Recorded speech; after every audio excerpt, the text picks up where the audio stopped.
Mesdames et messieurs, mesdemoiselles, à l'Open Lab Nutella. Aujourd'hui, c'était le second débat qui s'est tenu à l'Open Lab Nutella autour de l'huile de palme et l'alimentation en France. On avait la chance d'avoir avec nous le professeur Philippe Legrand qui a parlé, un spécialiste des matières grasses et des lipides, qui en a parlé également en incluant l'huile de palme. On avait Pascal Ebel qui est revenu sur les données de consommation de l'huile de palme en France, accompagné de 2 étudiantes d'un master santé de l'AgroParisTech. Qui apportait un regard neuf sur les échanges en posant des questions, je pense, très proches des questionnements de l'opinion publique.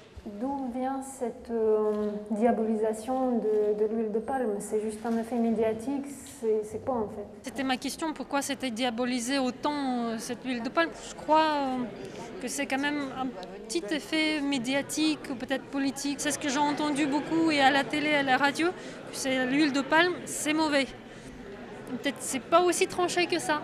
Donc voilà, je pense qu'il faut vraiment trouver quelque chose, un équilibre. Moi, comme physiologiste, je ne connais pas de mauvais aliments. Si on étiquette suivant le gras, alors étiquetons rouge toutes les huiles puisque c'est 100% de gras. L'apport, c'est de relativiser tout ce qui fait peur en nutrition, à la fois en disant très précisément qu'il n'y a pas de mauvais aliments, il n'y a que de sotte consommation, c'est-à-dire oui, on peut manger de tout, et puis s'il y a des aliments plus gras, plus sucrés, plus salés, il suffit d'être raisonnable, mais ils ont leur place dans l'équilibre alimentaire, puisqu'ils apportent de toute façon des molécules qui n'ont jamais posé de problème de toxicité, les acides gras saturés en ce qui nous concerne aujourd'hui, mais que seulement l'excès de certains acides gras saturés peut poser problème, donc à nous de savoir limiter les consommations. Vous avez vu, la consommation est plus grande chez les enfants, c'est cet effet générationnel, ils ont un régime alimentaire qui comprend un peu plus de cette huile de palme, des hommes. C'est la première fois qu'on mesure la quantité d'huile de palme dans l'alimentation des Français et ce qu'on constate, c'est que ça pèse finalement très peu dans les acides gras saturés, c'est 7% dans l'acide gras saturé des enfants et 4% chez les adultes,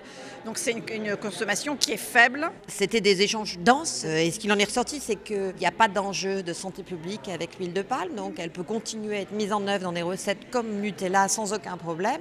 Toute la question, et c'est une question qui dépasse largement l'huile de palme et Nutella, c'est apprendre à gérer les excès. Ça veut dire quoi? Ça veut dire qu'au fin fond de la vie biologique,